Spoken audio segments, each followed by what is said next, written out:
Hello everyone, in this video I will show you that how to downgrade your Node.js version.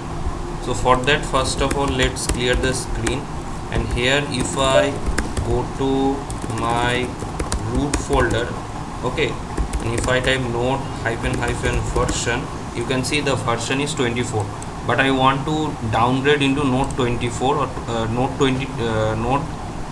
24. Okay, so how to do this?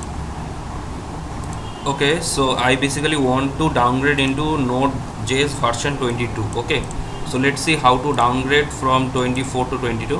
So for that, just copy this all commands. Don't worry, I will provide this command into video description box. And now go to your terminal and just paste the command and hit enter.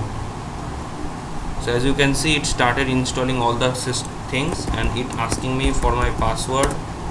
So I'm providing my password.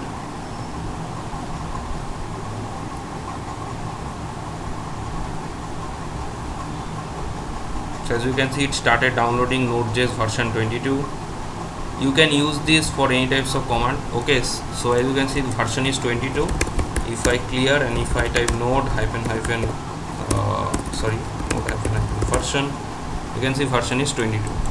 So in this way you can downgrade the version. Thank you guys for watching this video.